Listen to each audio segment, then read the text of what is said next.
কোটা বিরোধী আন্দোলনকে সরকার বিরোধী আন্দোলনের রূপ দিতে বিএনপি চেষ্টা করছে বলে অভিযোগ করেছেন আওয়ামী লীগ সাধারণ সম্পাদক ও সেতুমন্ত্রী ওবায়দুল কাদের। শিক্ষার্থীরা সীমা লঙ্ঘন করে যাচ্ছে মন্তব্য করে স্বরাষ্ট্রমন্ত্রী আসাদুজ্জামান খান কামাল বলেন, ভাঙচুর অগ্নিসংযোগ করলে পুলিশ বসে থাকবে না। রাস্তা অবরোধ অযৌক্তিক উল্লেখ করে জনপ্রশাসন মন্ত্রী ফরহাদ হোসেন জানান, শিক্ষার্থীরা আদালতে গেলে সুন্দর সমাধান হবে। বিস্তারিত জানাচ্ছেন নাজিব ফরাইজি।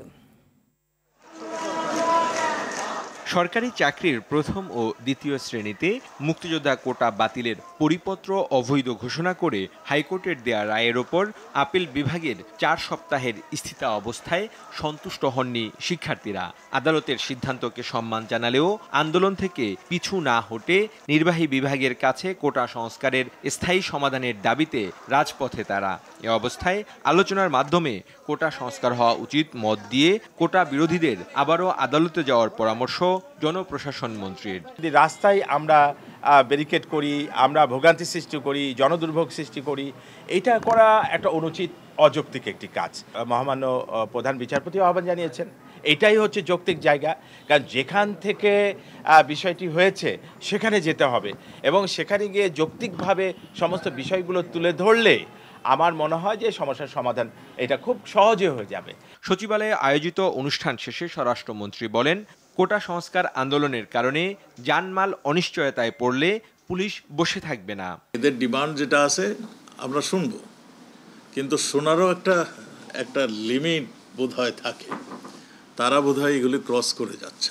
অগ্নিসংযোগ করতে যায়, যখন ধ্বংস করতে যায় তখন জানমালের নিশ্চয়তার অভাব হয়ে যায়, যখন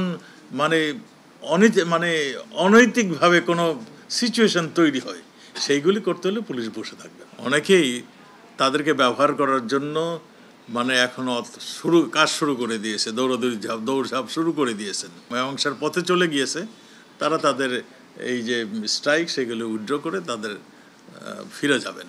ধানমন্ডিতে সংবাদ সম্মেলনে আওয়ামী লীগের সাধারণ সম্পাদক ও সেতুমন্ত্রী বলেন, বিএনপি সহ কিছু দল শিক্ষার্থীদের রাজনৈতিক ফাঁদে ফেলে নতুন আন্দোলনের পায়তারা করছে।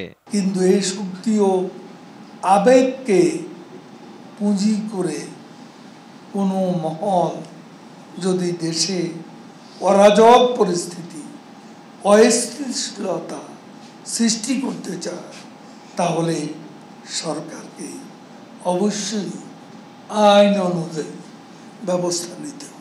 আদালতের প্রতি শ্রদ্ধাশীল থাকার আহ্বান জানানোর পরও শিক্ষার্থীরা বাংলা ব্লকের নামে সাধারণ মানুষকে কষ্ট দিচ্ছে বলেও অভিযোগ ওবায়দুল কাদেরের।